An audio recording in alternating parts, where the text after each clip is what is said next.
So before we hit record, you were telling us that you drink 8 cups of coffee a day, but I heard decaf, so I'm intrigued.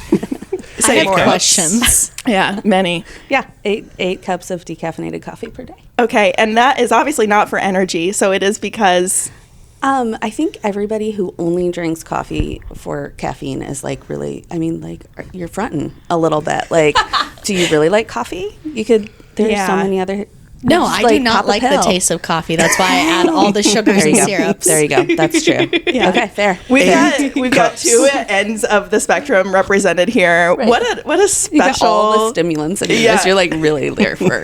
Correct. Yes. Yeah. Oh my gosh. I love that so much. Well, welcome back to the Heart of PHC podcast, where we dive into stories, people, and purpose behind primary healthcare. I'm Kirsten. I'm Moises. And I'm Riley. And today we're turning the mic towards one of the most essential, yet often behind-the-scenes parts of what makes our organization thrive: human resources. That's right. We're joined by Jenny Brown, a key leader in our HR team who has been with PHC through some incredible changes and challenges, from supporting staff well-being to strengthening the heart of our workplace culture. HR plays a vital role in how we care for both our people and our patients. We'll be talking about everything from recruiting and community-based healthcare to the creative ways HR is helping us stay resilient, even when resources are tight. And of course, we've got a few fun questions up our sleeves to get to know the person behind the policies. So let's get into it. Jenny, welcome to the Heart of PHC podcast. Thank you. Thank you for having me. Of course. All right, Jenny. So one of the things that we wanted to kind of talk to you about is just the transformative times that you've seen at primary healthcare. You've been here for how long? About 7 years. Okay, so you've seen a lot here. And so talk to us about how your role in HR supports staff and patient care in a nonprofit health setting.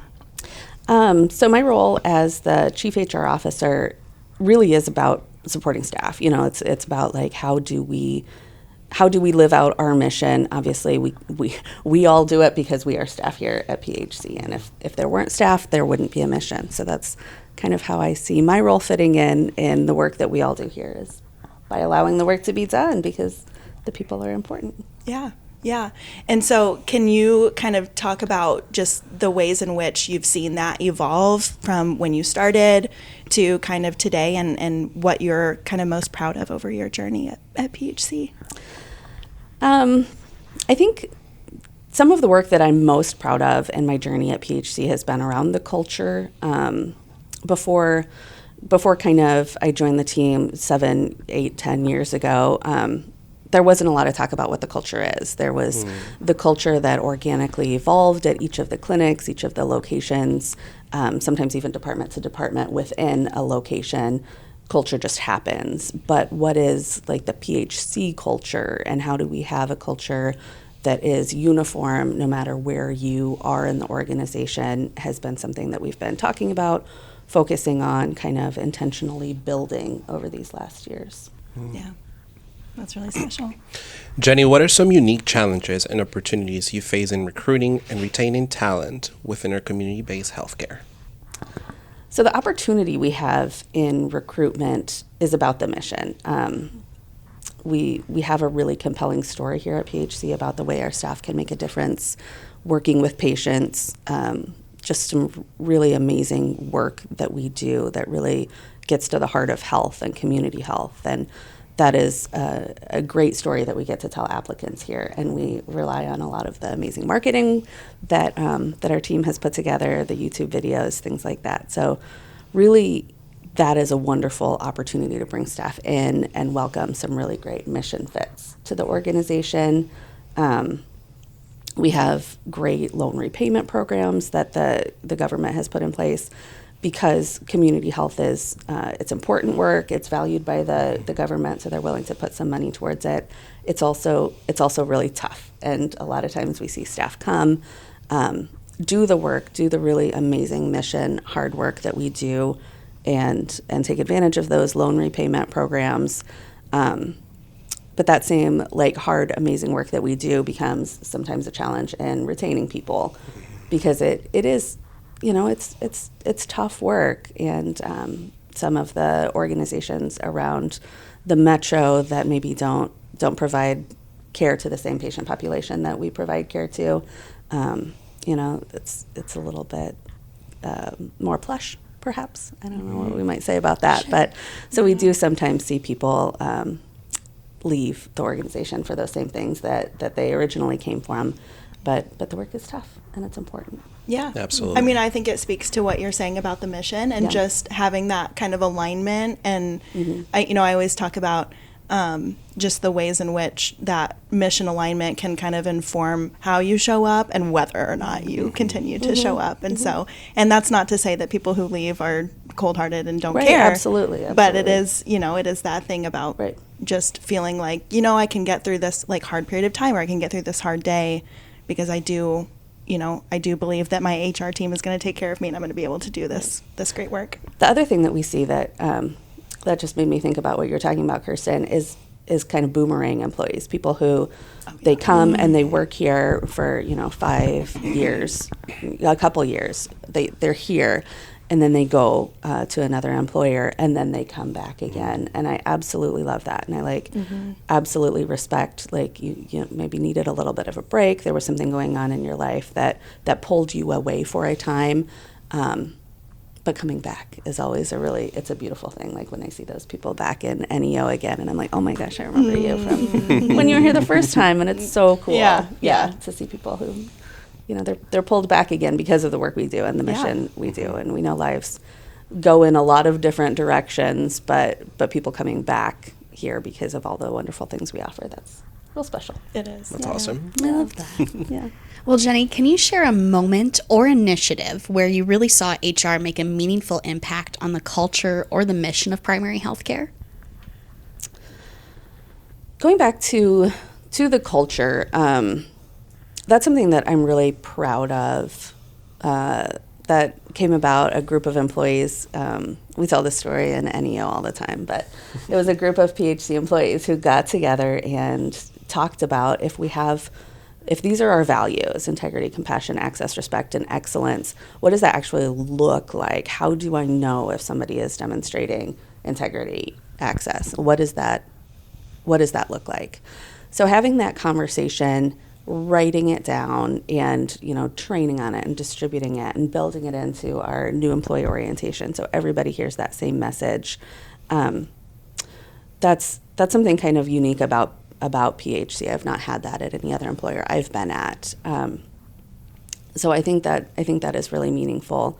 When I was in my master's program recently, I did some research on workplace bullying, and the statistics are really shocking. Like something over 30% of adults say that they've been bullied in the workplace. Wow. Yeah, it really is terrible. Like you That's think that's wild. something that happens like in junior high or elementary school, Right. but this huge percentage of adults are experiencing bullying as they come to work and try to do their jobs, and there's not really laws that protect against that. We have the harassment laws and we have discrimination laws and protections, but just general bullying, like playground kind of stuff, is not technically against the law.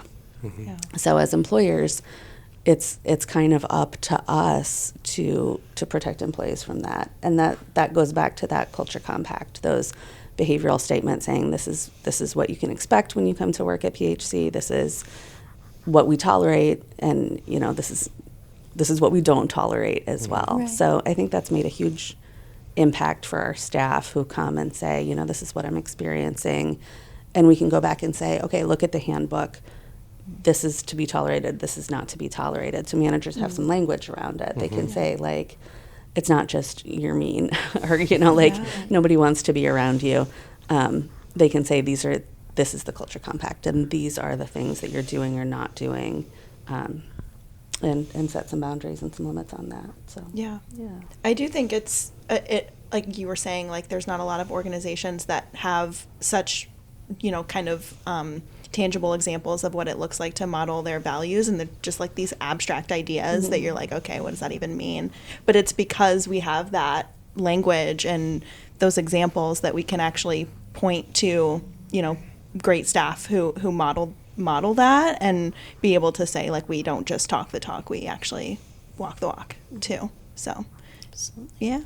No, and thank you for bringing that up because I feel like it's something very real and something that doesn't get talked about enough. And I'm glad that we have a structure to go, or of how to go about it if we ever get there. So that's amazing. Yeah. So Jenny, burnout in healthcare is pretty real, as you kind of alluded to earlier. That's it's not easy doing the work that our staff do. So, especially coming, out of COVID and kind of some of those crazy times. Can you talk about the ways in which the HR team specifically is supporting employee well-being and resilience? Yeah, burnout is huge. So well-being and resilience is obviously the goal, and I can't say we've got there. I can't claim that you come to PHC and you won't experience this thing in healthcare that is such a epidemic right now. We certainly try, though. So well-being is a thing that we try to think about. People coming in, you come to work and you're a whole person, and what are the ways that you need to be well physically, financially, emotionally, spiritually. We look at the 8 dimensions of wellness and try to touch on all of those. So Lisa on my team does a really, really great job putting together some wellness programming and really thinking about spiritual wellness, emotional wellness, all of the ways that looks for people. Bring your whole self to work. We recently put in a new benefit that's really kind of exciting to me. It's the financial wellness part of it, because we know that employees are here for a paycheck, and financial stress can also be a real barrier a real distraction to getting the work done. So thinking about ways we can support people in all components of their life. Mm-hmm. Resilience is also something that we focus on. We do an annual training for managers on how to have a resilient team. We talk about things like modeling healthy boundaries. Like, we don't want to reward overwork and that culture of, oh gosh, I put in 80 hours this week. And that shouldn't be something that we're always rewarding our staff for doing, or you're a superstar if you are always doing the overtime. Mm-hmm. How do you take PTO in a healthy way? How do you model that ability to turn off and reconnect with things of meaning to you outside of the workplace? So really trying to model all of those things. We know as managers, if you are demonstrating overwork and stress to your team, that's going to lead to overwork and stress on the team. So as a leader, how are you taking care of yourself too? That has a big impact on the people that you influence. Mm-hmm. Yeah, that's great. Jenny, so nonprofit healthcare centers often run lean. How do you balance financial limitations with providing competitive benefits and creating a positive workplace culture? That is a real question. How do you do that? Any tips? It is tough. It's something that we think about all the time. So every year our benefits go up for renewal, and we always try to get competitive bids. We have brokers that work with us trying to help us manage that part of it. It's the biggest expense that we have outside of salaries is benefits, and it does run lean. So we look for kind of alternative arrangements. The financial wellness, that is we were able to switch vendors at a comparable price and just get a lot better offerings for our staff. Mm-hmm. So we look for things like that. When I came into HR and I started looking at benefits, I was really, really shocked by the difference that employee health care, employees who care for their health can make in a benefits renewal. So working at an organization where people are stressed, they are burnt out, they are, working really, really hard every day. Sometimes one of the things that can get left on the table is taking care of themselves. Mm-hmm. And we talk to our employees about, or our patients about, go in for your preventative screenings and, go to the doctor and take care of yourself and do all of the things. And then sometimes our employees don't do that same stuff because it's hard, and it's hard to get that scheduled. But having an employee base who is able to take care of themselves and go in for preventative screenings and get your mammograms and get your colorectal cancer screenings, because that can help us have a more affordable and robust benefits program. So really do take care of yourself. It is so important for so many reasons. That'd be my plug, just for employees to go get their mammograms and go get your annual physical and all those things. Yes, take care of yourselves. Well, Jenny, looking ahead, what's your vision for HR at primary healthcare over the next few years? Are there any exciting projects or goals on the horizon? Ooh. Yes, one of the projects that I'm super, super excited about, been thinking about, planning for, talking about for at least 3 years now is a mentoring program at PHC. And I think that is going to come to fruition this year. It's a part of our strategic plan.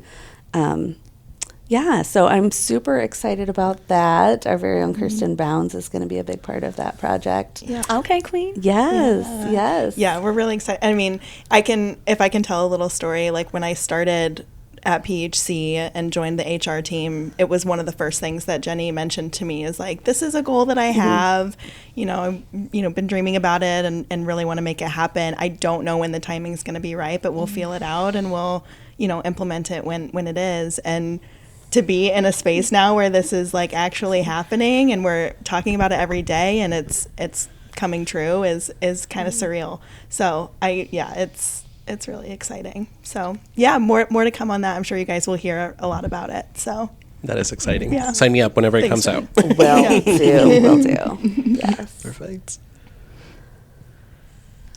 Moises. My apologies. knock, knock. Jenny, before we let you go today, we want to ask, how do you live out the eye care values? Gosh, I definitely try to do that on a daily basis. I think laugh track. I think compassion is one of the values that I really try to bring into my work. HR it's very, very compliance heavy. I mean, it is a lot of making sure we're complying with wage and labor laws and equal opportunity laws and doing a lot of the reporting and making sure everybody's paychecks are right. And that is a lot of work it's important. All of those worker protections, I value those deeply. Like I know that all of those laws are there to protect us as employees, and I want to make sure that we're honoring those things while having compassion. So each employee situation is unique. Looking at each situation on its own merits. We have the policies. What exceptions can we make? And really considering all of those things it's also a really big value of mine. So really, how do we balance all of those things? The compliance issues are there for a reason, but where do we need to bend and flex that makes the most sense? Absolutely. Yeah. Love it. It's a tough line. Yeah, that it is. Thank you so much, Jenny, for taking the time to talk with us today and to share a bit about the work that the HR team is doing and why you're passionate about it. It's certainly, really important to everything that gets done here at PHC. So we thank you for your time in the organization, for being on the podcast, and it's an honor to get to work with you. So thank you so much for having me. Oh, absolutely. It's a pleasure. Thank you for being here. Well, to all of our listeners, don't forget that you can still watch us on YouTube. And to all of our watchers, you can always listen to us anywhere you get your podcasts. Listen to us on the way to work. See y'all next time. Thank you.